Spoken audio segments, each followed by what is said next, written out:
चलिए बाकी के एमसीक्यूज डिस्कस कर लेते हैं। 27 से शुरू करते हैं। Which tail of frequency curve is more elongated in positive skewness? Positive skewness होगा तो राइट साइड पर लंबी पूंछ होगी, इसका मतलब विच टेल, राइट टेल। तो क्वेश्चन नंबर 27 का ऑप्शन बी करेक्ट है, आंसर होगा B right. 28 x bar m and mode are in which order in negatively skewed? Negatively skewed distribution होगा तो x बार की वैल्यू सबसे कम होगी, मीडियन की वैल्यू उससे ज्यादा और मोड की वैल्यू सबसे ज्यादा। तो ये इंक्रीजिंग ऑर्डर में होंगे और वो ऑप्शन है कोई, देख लेते हैं। हाँ, ऑप्शन बी है इंक्रीजिंग ऑर्डर, तो 28 का आंसर होगा बी। आगे बढ़ते हैं। In negative skewed distribution, distribution negatively skewed है तो Q3 माइनस M की value less than M minus Q1 होनी चाहिए, और वो ऑप्शन कहां पर है तो देखते हैं, वो ऑप्शन सी में है। 29 का आंसर होगा सी। आगे बढ़ते हैं। Which tail of frequency curve is more elongated in negative skewness? अच्छा, नेगेटिव स्क्यूनेस है तो इसका मतलब लेफ्ट साइड जो होगी वो पूंछ लंबी होगी, तो इस तरीके का आप कर्व देख पाओगे। ये थोड़ा लंबा इस तरफ होगा, ये नेगेटिवली स्क्यूड है। तो ठीक है, तो कहां पर एलोंगेटेड होगा तो ऑप्शन है लेफ्ट में, आंसर ए में है। Option A is correct answer, left. 31 mode of a frequency distribution exceeds its mean by 2. Mode is exceeded by 2, मतलब मोड की वैल्यू ज्यादा है, मीन की वैल्यू कम है, तो इसका मतलब नेगेटिवली स्क्यूड डिस्ट्रीब्यूशन होगा। Which type of distribution is it? Of course negatively skewed, answer है option A negatively skewed. 32 skewness is of which type of measure? Skewness is a relative measure, absolute measure, both या none. भाई skewness जो है वो absolute major है। हाँ, coefficient of skewness लिखा होता तो मैं बोलता रिलेटिव। तो 32 का आंसर है B absolute. What is relative measure of skewness? Coefficient of skewness, option A में ही करेक्ट आंसर आ गया। बाकी के भी रिलेटिव मेजर है, लेकिन वो रिलेटिव मेजर डिस्पर्जन के है। स्क्यूनेस का रिलेटिव मेजर है कोएफिशिएंट ऑफ स्क्यूनेस, और 33 का आंसर है ए। आगे बढ़ते हैं। Which measure of skewness is free from units? Always relative measure he unit free होते हैं, तो 34 का आंसर होगा B. Whose difference is useful to obtain the skewness? Skewness निकालने के लिए डिफरेंस की बात करें तो मीन और मोड का डिफरेंस हम लेते हैं, और वो ऑप्शन है सी, एक्स बार एंड मोड, ऐसा लिखा हुआ है। तो 35 का आंसर होगा सी। 36 give empirical equation of mode. Mode is 3m minus 2x बार, और वो फर्स्ट ऑप्शन ए में ही लिखा हुआ है, तो 36 का आंसर है A. 37 state the formula of skewness where classes are unequal. इसका मतलब मोड इल डिफाइन है, तो 3 into x bar minus M use करना पड़ेगा, और वो ऑप्शन ए में है। Whose difference is used to obtain absolute value of skewness in Bowley's method? बाउली की मेथड में आपको क्या करना पड़ेगा? Q3 माइनस एम में से m माइनस Q1 माइनस करोगे तो आपको आंसर मिल जाएगा कि एब्सोल्यूट वैल्यू ऑफ स्क्यूनेस क्या है, और वो है ऑप्शन ए। आगे बढ़ते हैं। 38 का आंसर ए। 39 skewness means Q3 plus Q1 minus 2m, और वो ऑप्शन बी है। 39 का आंसर बी रहेगा। आगे बढ़ते हैं। Bowley's coefficient of skewness is in between blank. Bowley का स्क्यूनेस -1 से लेके +1 के बीच में रहता है, और वो ऑप्शन बी है, जो कि उसमें लिखा है +1 to -1, चलेगा, नो प्रॉब्लम, आप बी को टिक मार्क कर सकते हो। तो 40 का आंसर बी है। Which method is most suitable to find skewness and coefficient of skewness for an open-ended classes? Open-ended classes के लिए बाउली का मतलब पोजिशनल मेजर से काम करेंगे, तो बाउली का स्क्यूनेस सुटेबल है, तो ऑफ कोर्स 41 का आंसर ए बाउली। 42, a distribution having less skewness is, जिसका स्क्यूनेस कम होगा वो सिमेट्री के नजदीक होगा, मतलब क्लोजर टू सिमेट्री, यहां लिखा है नियर टू सिमेट्री, ठीक है। तो आपको ऑप्शन ए कंसीडर करके चलना है, 42 का answer A near. 43, what is the range of coefficient of skewness if mode is not defined. Mode ill define हो तो वो -3 to +3 की रेंज में रहेगा और वो ऑप्शन सी है। 44, इन बाउली the measure of skewness depends on, बाउली में मीन नहीं होता, मीडियन तो होता है, मोड नहीं होता। क्वार्टाइल्स की बात करें तो सब कवर हो गए, मीडियन भी आ गया, तो it is depending on quartiles. तो आप 44 को का आंसर डी क्वार्टाइल्स कंसीडर करके चलिए, तो 44 आंसर डी।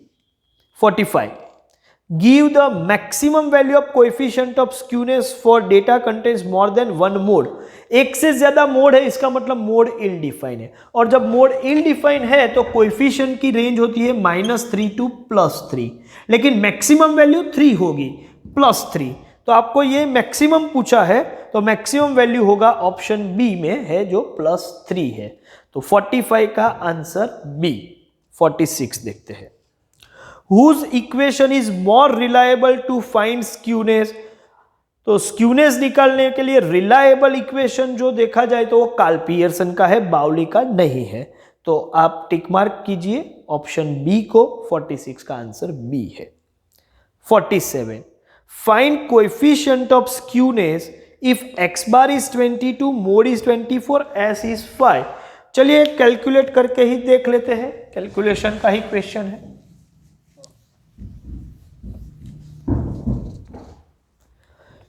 क्या है भाई, तो x बार आपको कोएफिशिएंट ऑफ स्क्यूनेस निकालना हो तो x bar minus mode divide by standard deviation चाहिए।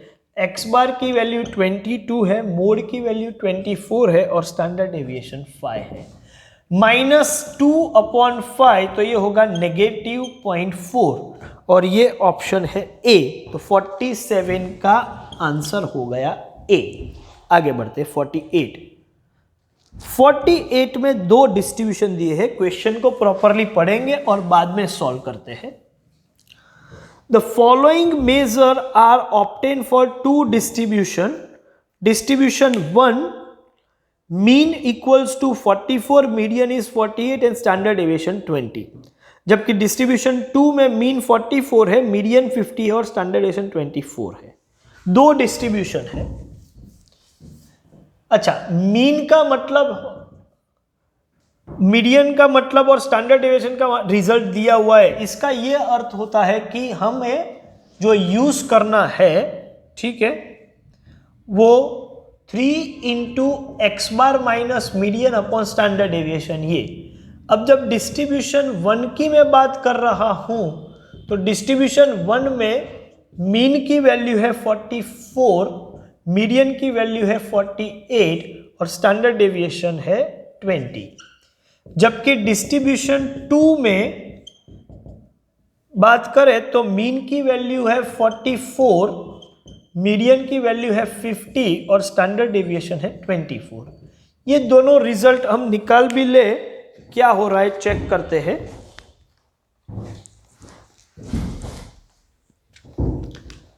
-44 -48 इंटू 3 डिवाइड बाई 20 और ये आ रहा है -0.35। उसके बाद है 44 -50 इंटू 3 डिवाइड बाई 24 और ये हो रहा है -0.75।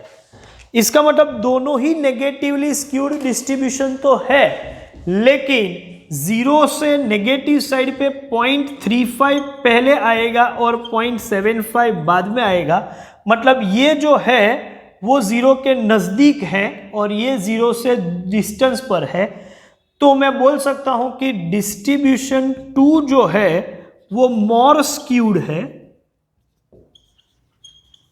और डिस्ट्रीब्यूशन 1 जो है वो लेस स्क्यूड है। हाँ, दोनों है तो नेगेटिवली स्क्यूड। अब ऑप्शन के हिसाब से देखते हैं, which of the following statement is true. तो है भाई distribution 1 and 2 have same degree of skewness, गलत बात है। Distribution 1 has more skewness and than distribution 2, तो डिस्ट्रीब्यूशन 1 जो है उसमें तो लेस स्क्यूड है, तो ये भी स्टेटमेंट गलत है। इससे आगे बढ़ते हैं, तो distribution 1 has less skewness than distribution 2, हाँ 1 में लेस 2 में मोर, ये सही है। तो आपको कौन सा ट्रू स्टेटमेंट है, सी आंसर आपको देना पड़ेगा। डी तो है nothing can be said about skewness, तो 48 का आंसर होगा सी। चलिए आगे बढ़ते हैं 49, उसमें भी थोड़ा कैलकुलेशन है, तो एक काम करते हैं कैलकुलेशन कर लेते हैं।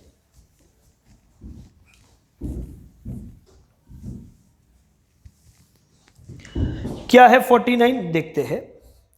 The coefficient of skewness for distribution X is negative 0.99 and that of distribution Y is 0.90. Okay, which of the following statement is true? देखो इसको मैं सिर्फ यहां पर 0 है, यहां पर नेगेटिव में 0.99 है और यहां पर पॉजिटिव में 0.90 है, तो ऑब्वियस है कि इसका डिस्टेंस कम है और इसका डिस्टेंस ज्यादा है। तो जो 0.90 है, ठीक है, वो है डिस्ट्रीब्यूशन y और जो x है वो ये। तो x में मोर स्क्यूनेस, ऑफ कोर्स ये नेगेटिव है पॉजिटिव है, और y इज लेस स्क्यूड, ये मोर स्क्यूड है और ये लेस स्क्यूड है। अच्छा, स्क्यूनेस पूछा है तो मैं इस तरीके से बोलूंगा। सिमेट्री पूछे तो आप बोल सकते हो कि जो लेस स्क्यूड है वो क्लोजर टू सिमेट्री माना जाएगा। क्वेश्चन क्या है वो देखते हैं। Which of the following statement is true? Distribution x is more skewed, yes distribution x is more skewed, clear cut है। तो ऑप्शन ए करेक्ट है, आप उसको मार्क कर सकते हो। 49 का करेक्ट आंसर है ए 50। 50 भी प्रॉपरली कैलकुलेट करना पड़ेगा, पहले ध्यान से देखते हैं। 2 measures of central tendency are given for the following 3 frequency distribution. All of them are unimodal distribution, मतलब मोड परफेक्टली डिफाइंड है। ओके, आगे बढ़ते हैं। बोल रहे कि state the type of skewness for the 3 distribution.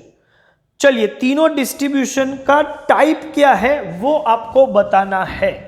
Okay, तो डिस्ट्रीब्यूशन ए, B और सी 3 डिस्ट्रीब्यूशन है। ए में है मोड 100 है और मीन 116 है, तो mean is greater than mode, mean is greater than mode, तो ये आप बोलोगे कि भाई पॉजिटिवली स्क्यूड डिस्ट्रीब्यूशन है। बी में मीडियन जो है वो 142.8 है और मीन भी, यहां पर मीन और मीडियन इक्वल है, तो आप समझ के चलो कि नेगेटिवली भी नहीं पॉजिटिवली जीरो स्क्यूनेस, मतलब मैं इसको बोलूंगा सिमेट्रिकल। और सी की बात करें तो मीडियन जो है वो 208 है और मीन 192 है, तो ये मीन की वैल्यू कम है मीडियन से। ऐसा तभी होता है जब डिस्ट्रीब्यूशन नेगेटिवली स्क्यूड हो। तो A is positively skewed, B is symmetrical and C is negatively skewed। अब ऑप्शन पढ़ते हैं। Option A, A is symmetric, चलो वो तो आगे पढ़ने की जरूरत ही नहीं है, ऑप्शन B में आ जाते हैं। A is negatively skewed, A is negatively skewed, A तो positively skewed है तो आगे पढ़ने की जरूरत ही नहीं है। C, A is positively skewed, हाँ बराबर। B is symmetric, हाँ बराबर। And C is negatively skewed, absolutely correct। तो ऑप्शन C जो है वो ट्रू ऑप्शन है, ठीक है, उसका स्टेटमेंट बिल्कुल वैलिड है, तो हम कंसीडर करेंगे C is the correct answer. तो क्वेश्चन नंबर 50 के लिए करेक्ट आंसर होगा C। आगे बढ़ते हैं 51। Mean and median of the distribution are respectively 34 and 32। तो मीन का वैल्यू ज्यादा है, मीडियन का वैल्यू कम है। State the type of skewness, mean का वैल्यू ज्यादा और मीडियन का कम हो तो वो पॉजिटिवली स्क्यूड होगा, तो type of skewness is positive. 51 का आंसर होगा A positive. 52, Bowley's coefficient of skewness is blank, Karl Pearson's coefficient of skewness. Bowley के स्क्यूनेस के लिए कोई कार्ल पियर्सन के स्क्यूनेस के साथ कोई लेना देना ही नहीं है। Greater than, equal to, less than, not related to correct answer है। तो 52 का करेक्ट आंसर होगा ऑप्शन डी। तो चलिए, काफी कुछ डिस्कस हो चुका है। सभी एमसीक्यूज जितनी भी वैरायटी है वो हमने खत्म कर ली। अब एक काम कर सकते आप लोग सेक्शन वाइज प्रैक्टिस शुरू कर दीजिए, ठीक है। और उसमें कोई डाउट, डिफिकल्टी होगी तो वो लाइव सेशन में हम डिस्कस करेंगे। तो यहाँ पर हम मान के चलते हैं कि हमारे ये टॉपिक और ये चैप्टर कंक्लूड होता है और हम अपना सेशन भी यहाँ पर कंक्लूड करते हैं, वीडियो लेक्चर भी कंक्लूड करते हैं। इसके बाद नए वीडियो में नए चैप्टर के साथ डिस्कशन करेंगे। Thank you very much.